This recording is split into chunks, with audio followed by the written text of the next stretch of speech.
He compared the 2 covenants and he said that the first one was temporary and the second is permanent, eternal।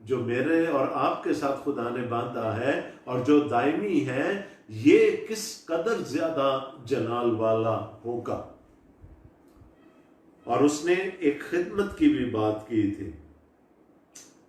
اب میں نے آپ کو بڑی خوبصورت ورس بتائی تھی پچھلے باب میں سے، میں دوبارہ اس کو پڑھنا چاہوں گا۔ 3 باب اور 4 آیت سے میں پڑھ رہا ہوں۔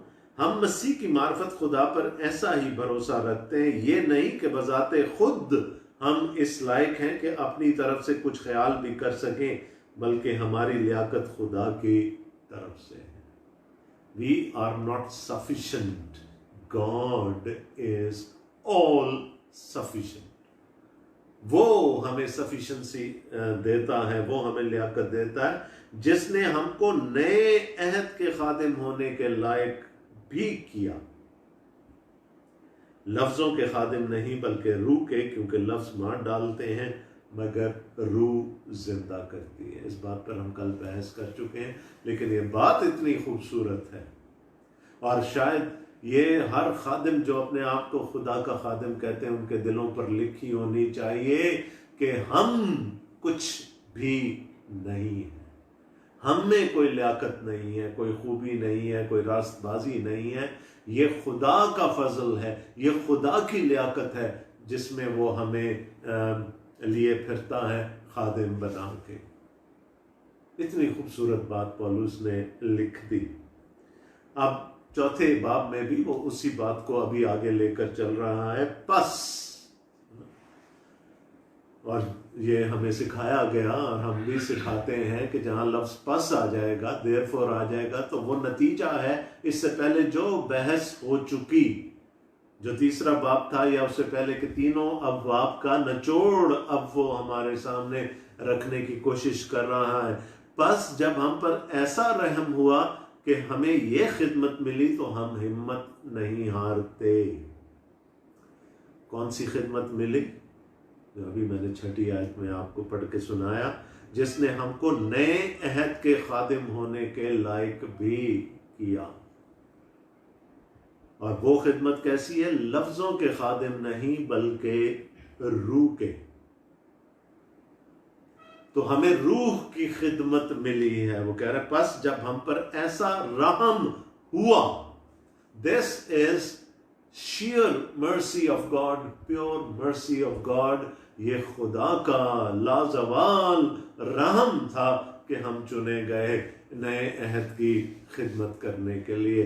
وہ عہد جو زندگی بخشتا ہے، وہ عہد جو روح بخشتا ہے۔ تو وہ کیا کہتا ہے کہ جب ہم چن لیے گئے تو اب ہم پیچھے مڑ کر نہیں دیکھتے، ہم ہمت نہیں ہارتے۔ وہ کہتا ہے اس میں کوئی شک نہیں کہ یہ خدمت ہمیں دی گئی ہے، خدا نے اپنے فضل سے، اپنے رحم سے دی ہے۔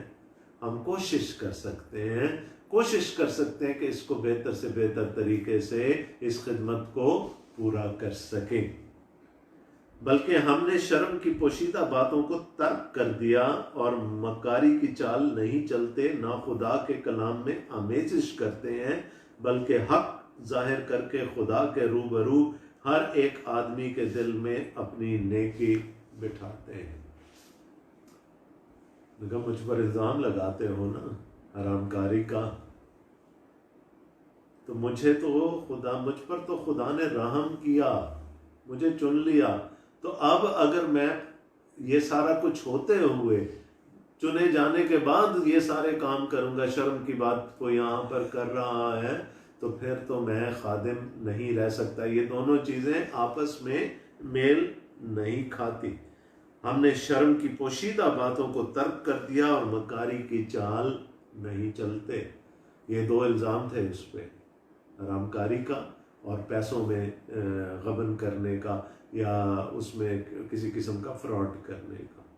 کہتا ہے نہیں، نہ مکاری کرتا ہوں پیسوں کے لحاظ سے، اور نہ حرام کاری میں نے کی، میں تمہارے درمیان رہا، نہ خدا کے کلام میں آمیزش کرتے ہیں۔ کیا ہوا تھا؟ پولس نے سخت باتیں لکھی، کریکٹ کرنے کی کوشش کی، اور لوگوں کو پسند نہیں آیا. انہوں نے کہا یہ انجیل، یہ کلام قبول کرنے کے لائق نہیں ہے، یہ تو ہمارے دلوں کے حال کھول کر بیان کر رہا ہے، یہ تو وہ کام بیان کر رہا ہے جو ہم کہیں چھپ کر کرتے ہیں. یہ ایسی انجیل، ایسا کلام، ایسا خدا ہمیں قبول نہیں ہے. تو آؤ پھر ہم اپنے لیے خود ایک ایسی انجیل بنا لیں جس میں کہ ہم کمفرٹیبل رہ سکیں، آرام سے رہ سکیں، ہم پر انگلیاں نہ اٹھیں. تو وہ کیا کہتا ہے؟ سوری میں آپ کا شریک نہیں ہو سکتا اس کام میں.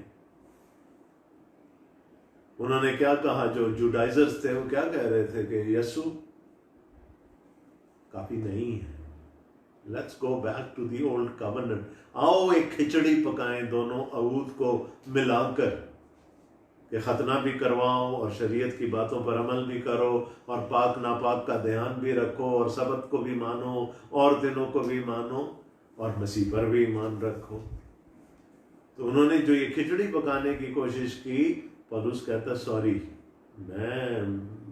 مجھ پر تو خدا نے رحم کیا، مجھے تو انجیل کا خادم ہونے کے لیے چن لیا، میں ایسا نہیں کر سکتا، میں آمیزش نہیں کر سکتا.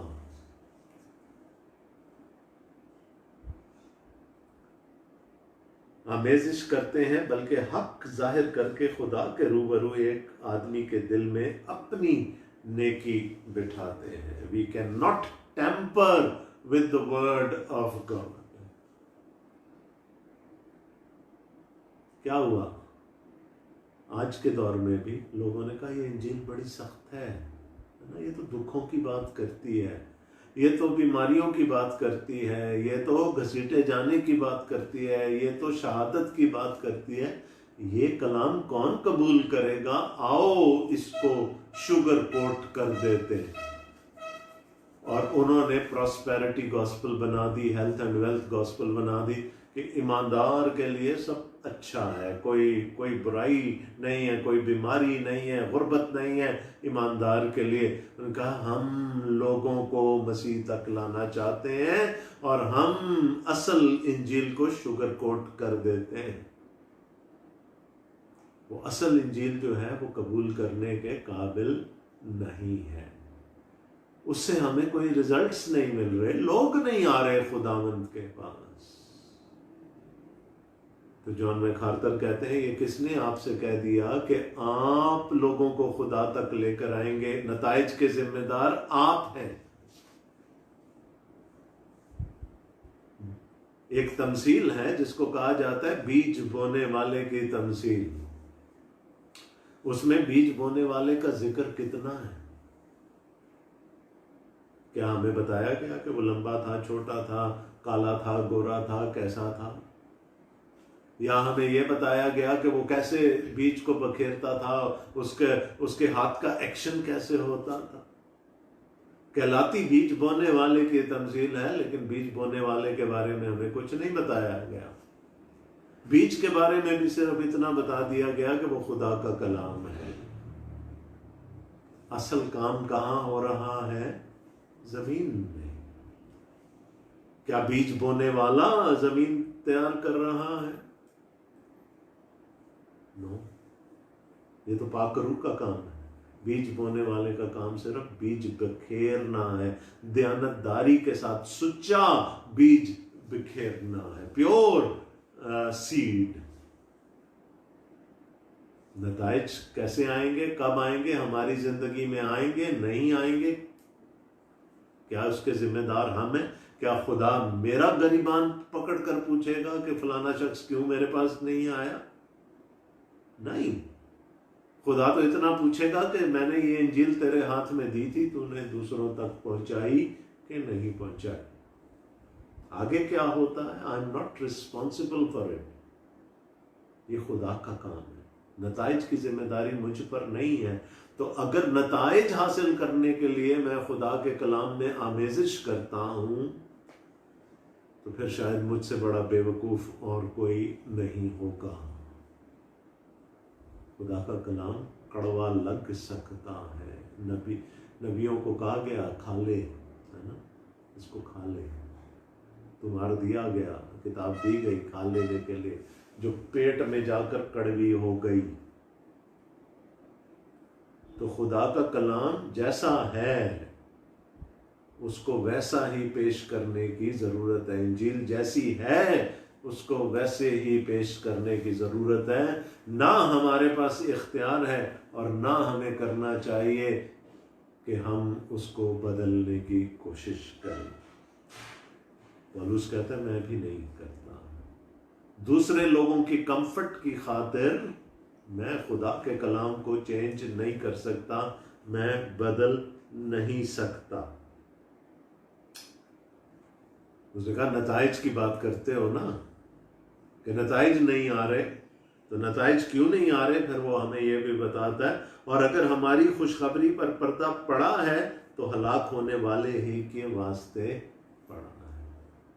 جس نے ہلاک ہونا ہے وہ انجیل کو قبول نہیں کرے گا، چاہے وہ سچی انجیل ہو، پیور ہو، یا اس میں آمیزش کر دی گئی ہو۔ جس نے ہلاک ہونا ہے وہ خدا کے کلام کو، خدا کی انجیل کو، انجیل کے پیغام کو کبھی بھی قبول نہیں کرے گا۔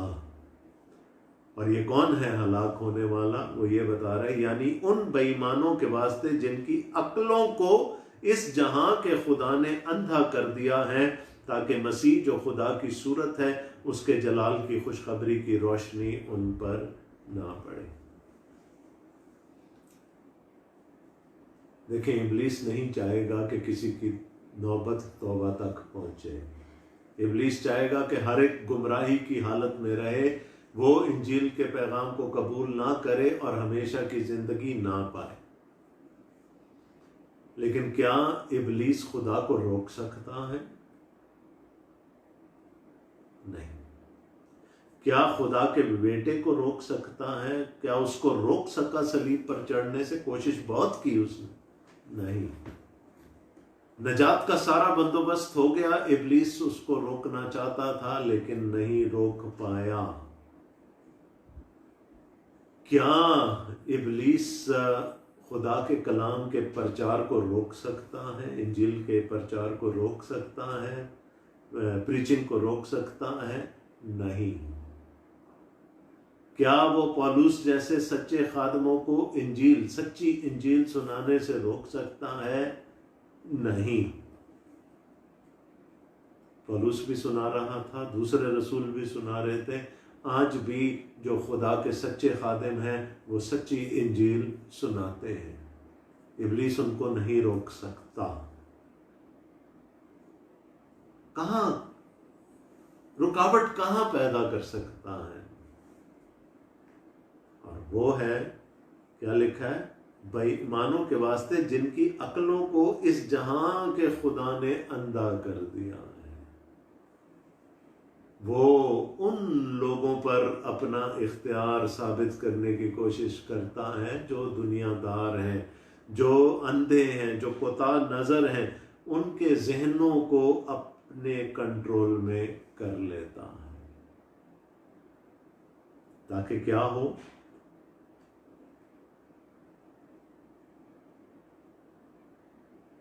ان بے ایمانوں کے واسطے جن کی عقلوں کو اس جہاں کے خدا یعنی ابلیس نے اندھا کر دیا ہے، تاکہ مسیح جو خدا کی صورت ہے اس کے جلال کی خوشخبری کی روشنی ان پر نہ پڑے۔ ہی کریٹس اے بیریئر۔ آج کے دن میں بہت سارے واقعات ہوئے ہیں نا، آج سب سے لمبا دن بھی ہے سال کا، اگرچہ کہ ہماری بیٹی کو اس بات کا یقین نہیں ہے۔ آج سورج گرہن بھی ہوا، سال کا سب سے بڑا سورج گرہن۔ آج فادرز ڈے بھی ہے، بہت ساری چیزیں آج اکٹھی ہو گئی۔ تو گرہن لگا دیتا ہے وہ خود بیچ میں آ کر کھڑا ہو جاتا ہے کہ مسیح کا نور، مسیح کی روشنی ایسے لوگوں کی عقلوں پر نہ پڑے۔ پچھلے باب میں کیا کہا تھا پولس نے کہ آج بھی جب شریعت کو پڑھا جاتا ہے، پرانے عہد نامے کو پڑھا جاتا ہے، تو وہ موسیٰ کا نقاب لوگوں کی عقلوں پر پڑا رہتا ہے، وہ اس کو قبول نہیں وہ جس طرف وہ شریعت اشارہ کرتی ہے اس کو قبول نہیں کرتے، لیکن جب قبول کر لیتے ہیں تو وہ نقاب اٹھ جاتا ہے ان کی عقلوں پر سے۔ سو دا بیٹل گراؤنڈ یا جو فیورٹ ایریا ہے ابلیس کا، وہ کیا ہے؟ لوگوں کی عقلوں پر پردہ ڈال دے، ان کی عقلوں کو اپنے کنٹرول میں کر لے، تاکہ مسیح جو خدا کے جلال کی صورت ہے اس کی روشنی ان پر نہ پڑے۔ پریچر کا کیا کام ہے؟ مناد کا کیا کام ہے؟ رسول کا کیا کام ہے؟ کہ وہ اس روشنی کو بکھیرے۔ اب وہ اچھی زمین پر پڑتی ہے، پتھریلی زمین پر پڑتی ہے، جس پر بھی پڑتی ہے، یہ اس کے اختیار میں نہیں، ایک ہی چیز اختیار میں ہے کہ وہ اس روشنی کو بکھیرتا رہے، اس بیج کو بکھیرتا رہے۔ Right? So that's how Satan acts. اور پھر پولس کہتا ہے کیونکہ ہم اپنی نہیں بلکہ مسیح یسوع کی، وہی بات میں نے کہی کہ پریچر کا کام کیا ہے، مناد کا کام کیا ہے کہ وہ یسوع مسیح کی منادی کرتا رہے، وہ خدا کے جلال کی صورت ہے۔ And this is the glorious gospel, یہ جلال والی انجیل ہے جو ہمیں لوگوں تک پہنچانی ہے۔ ہم اپنی نہیں بلکہ مسیح یسوع کی منادی کرتے ہیں کہ وہ خداوند ہے، اور اپنے حق میں یہ کہتے ہیں کہ یسوع کی خاطر تمہارے غلام ہیں۔ وہ بہت پہلے پی ٹی وی سے ایک ڈرامہ چلا کرتا تھا جس میں ایک کیریکٹر تھا، وہ اپنے آپ کو کہتا تھا میں تے مالی ہوں، میری کوئی حیثیت نہیں ہے۔ پولس بھی شاید یہی کہہ رہا ہے، ہم تو غلام ہیں، تمہارے غلام ہیں، لیکن کس کی خاطر غلام ہیں؟ خداوند یسوع مسیح کی خاطر غلام ہیں۔ تو ابلیس کا حربہ کیا ہے؟ ذہنوں کو اپنے قبضے میں کر لینا، ان پہ پردہ ڈال دینا، ان کو جکڑ لینا۔ کیوں جکڑ لینا؟ کہ مسیح کا جلال، مسیح کی روشنی ان پر نہ پڑے۔ وہ اپنوں میں آیا اور اس کے اپنوں نے اسے قبول نہ کیا۔ کیوں قبول نہ کیا؟ کیونکہ ابلیس نے ان کی عقلوں پر تالے لگا دیے تھے۔ چھٹی آیت بہت خوبصورت ہے، اس لیے خدا ہی ہے جس نے فرمایا کہ تاریکی میں نور چمکے۔ دیکھیں، اب سمجھنے کی کوشش کریں، میرے انجیل سنانے سے نور نہیں چمکے گا۔ I am not responsible for results, کام ہے میرا کہ میں انجیل سناؤں۔ اب وہ ہمیں لے جا رہا ہے پری کریشن، یعنی تخلیق سے پہلے، اس لیے کہ خدا ہی ہے جس نے فرمایا کہ تاریکی میں سے نور چمکے۔ جب تاریکی تھی، زمین کے گہراؤ پر اندھیرا تھا، کچھ بھی نہیں تھا، اس وقت خدا نے کہا کہ روشنی ہو جا، اور روشنی ہو گئی۔ کوئی اس روشنی کو روک سکا؟ چاہے گرہن بھی لگ جائے جیسے آج تھا، وہ روشنی آج بھی قائم ہے۔ تو پھر کیا ہے؟ اور وہی ہمارے دلوں میں چمکا تاکہ خدا کے جلال کی پہچان کا نور یسوع مسیح کے چہرے سے جلوہ کرو۔ تو وہ جو لوگوں کے ذہنوں پر ابلیس نے تالے لگا دیے ہیں، پردہ ڈال دیا ہے، اس کو کون ہٹائے گا؟ خدا۔ جس طرح خدا نے اس اندھیرے میں، اس وقت جب زمین کے گہراؤ پر تھا، کہا کہ روشنی ہو جا، اور روشنی ہو گئی۔ وہ خدا ہی ہے جو آج حکم دیتا ہے تو لوگوں کے ذہنوں سے پردے اٹھ جاتے ہیں، اور جب پردے اٹھ جاتے ہیں تو پھر مسیح کا جلال ان کو نظر آتا ہے، تاکہ خدا کے جلال کی پہچان کا نور یسوع مسیح کے چہرے سے جلوہ گر ہو۔ سوچیں، خدا نے حکم دیا، پردہ اٹھ گیا، نظر کون آیا؟ یسوع مسیح۔ وہ اس کے جلال کا پرتاؤ ہے، اس کے ذات کا نقش ہے، عبرانیوں کا مصنف کہتا ہے۔ میں نے کہا تھا یہ پورا باب میں ایک سٹنگ میں نہیں کر سکتا، اٹس ٹو پروفاؤنڈ. ساری خدمت پولس رسول نے کھول کر رکھ دی. خدمت ہے کیا؟ خدمت ہے انجیل سنانا، خدا کے جلال کو دوسروں تک پہنچانا. اب یہ جلال اپنی منزل پہ ہٹ کرے گا یا نہیں کرے گا یہ ہمارے اختیار میں نہیں ہے، کیونکہ پردہ پڑا ہوا ہے، اور پردہ ہٹانے کا اختیار صرف خدا کے پاس ہے. جب خدا کا پاک روح زمین پر کام کرتا ہے، اس زمین کو تیار کرتا ہے، اس کو اچھی زمین میں کنورٹ کرتا ہے، تو پھر وہ بیج جو ہے وہ 30 گنا 60 گنا اور 100 گنا پھل لاتا. لیکن ہم یہ تو نہیں کہہ سکتے نا کہ جی چونکہ پھل نہیں آ رہا تو ہم انجیل سنانا چھوڑ دیں. نو، ایسا ہو نہیں سکتا. انجیل سنائی جائے گی اور سنائی جانی ہے، یہ خداوند کا حکم تھا، یہ ارشاد اعظم ہے. ہمیں قوموں تک لے کر جانا ہے اس پیغام. اب کہاں پھر خدا حکم دیتا ہے اور روشنی ہو جاتی ہے، یہ کام ہم نے اس پر چھوڑ دینا ہے. نتائج کے ذمہ دار میں اور آپ نہیں ہیں. اگر ہم حساب کرنے بیٹھ گئے، کم از کم جس عمر میں میں جا رہا ہوں، اگر میں حساب کرنے بیٹھ گیا، میں نے تو اتنے لوگوں کو کلام سنایا تھا، حاصل وصول تو کچھ نہیں ہوا، اور میں ڈپریس ہو کر بیٹھ جاؤں، تو اس سے کام نہیں ہوگا. جو چیز میرے اختیار میں ہی نہیں ہے، میں اس کے لیے کیسے جواب دہ ہو سکتا ہوں، خدا کو یا اپنے آپ کو؟ میرا کام ہے جو خدمت ملی، اور وہ خدمت کس طرح سے ملی ہے؟ خدا کے رحم سے، مرسی آف گاڈ. اس نے چن لیا کہ ہم اس کی انجیل کے خادم ہوں. ہمارا کام کیا ہے؟ بغیر کسی آمیزش کے سچا اور سچا کلام، سچی انجیل ہم نے لوگوں تک پہنچانی ہے. خالص انجیل، پیور گاسپل ہم نے لوگوں تک پہنچانی ہے. وہ کہاں ہٹ کرے گی، کہاں نہیں کرے گی، یہ میرے اور آپ کے اختیار سے باہر ہے، بلکہ ہمیں ان چیزوں کے بارے میں سوچنا بھی نہیں چاہیے. اس کو ایکسکیوز بنا کر ہم انجیل کے پیغام میں آمیزش نہیں کر سکتے، ہم بدعتی نہیں بن سکتے. سچا کلام ہے، اس کو ہمیں لوگوں تک لے کر جانا ہے.